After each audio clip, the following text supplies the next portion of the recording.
তো ভাই ফাইনালি কিন্তু চলে আসলাম ঈশ্বরদীর জনসং। হ্যাঁ,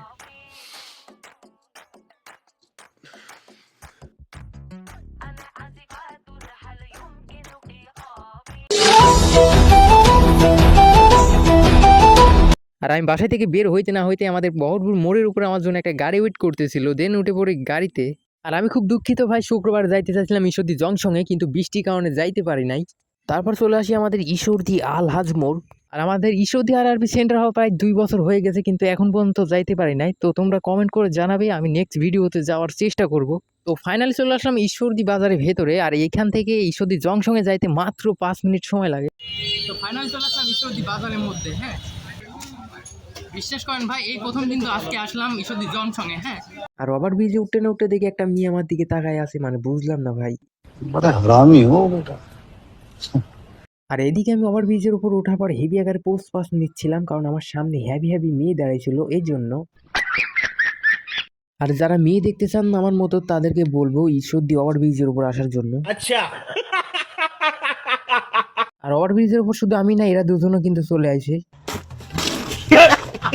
দেন ওইখান থেকে সোজা চলে আসি আমাদের ঈশ্বরদী জংশনে। এদিকে আমি বিনা টিকিটে ট্রেনে উঠছিলাম, যার কারণে কিন্তু আমাকে পুলিশ মামা ট্রেন থেকে বের করে দিয়েছে, মানে বুঝলাম না ভাই বিষয়টা।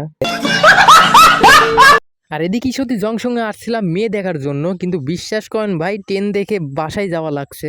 अच्छा আর তারপর দেখি আমাদের ঈশ্বরদী জংশনে এক মামার চা বিক্রি করতেছে, আর আমাকে জোর করে কিন্তু চাটা দিতেছে, আর আমি তার কথা ফেলতে পারি না, যার কারণে চাটা নিয়েই নিলাম। বিশ্বাস করেন ভাই, ঈশ্বরদী জংশনের চাটা কিন্তু খুব বেশি ভালো লাগলো আমার কাছে। আর আমাদের ঈশ্বরদী জংশনটা দেখতে ঠিক এই রকম। তারপরে চাটা খেয়ে স্টেশনে হাঁটাহাঁটি করতেছিলাম, আর এদিকে দেখি সব ছেলে পেলে মানে গার্লফ্রেন্ড নিয়ে বসে আছে, আর আমি এদিকে একা একা ঘুরে বেড়াইতেছি। কারণ আমার কোনো গার্লফ্রেন্ড ছিল না ভাই, মানে একা একা স্টেশনে পাগলের মতো ঘোরাঘুরি করতেছিলাম। হ্যাঁ, এই জন্য। তবে আজকে অনেক হাঁটাহাঁটি করছি ভাই, আর বেশি হাঁটবো না। এখন চলে যাবো আমাদের ঈশ্বরদী জংশনের মেন পয়েন্টে। দেন ওইখানে গিয়ে সবার সঙ্গে দেখা হচ্ছে। তো ভাই ফাইনালি কিন্তু চলে আসলাম ঈশ্বরদী জংশন। হ্যাঁ, তো জংশন থেকে কিন্তু রেল লাইনে নেমে পড়ছি হাঁটার জন্য। মানে রেল লাইনে হাঁটতে কিন্তু আমার খুব বেশি ভালো লাগে, যার কারণে। আর এদিকে আমি ঈশ্বরদী জংশনে আসার পর হেভি আকারে ঘোরাঘুরি করতেছিলাম পাগলের মতো, মানে পাগলও কিন্তু আমার মতো এত হাঁটাহাঁটি করে না। আর এদিকে আমার খিদাও লাগছিল অনেক, যার কারণে গাড়ি ধরতে আর বেশি দেরি করি নাই, জলদি উঠে পড়ি গাড়িতে। তারপর দেখতে দেখতে সোজা চলে আসি আমাদের দাসুরিয়াতে।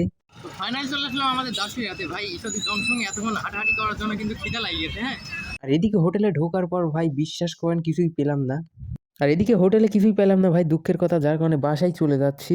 তো যাই হোক ভাই, আমাদের ঈশ্বরদী জংশনের ভিডিওটা আমি নিয়ে পর্যন্ত ছিল। ভালো লাগে লাইক কমেন্ট শেয়ার করবেন। দেখা হচ্ছে কোনো এক নতুন ভিডিওতে। সে পর্যন্ত সবাই ভালো থাকবেন, সুস্থ থাকবেন, নিজের খেয়াল রাখবেন। আল্লাহ হাফেজ।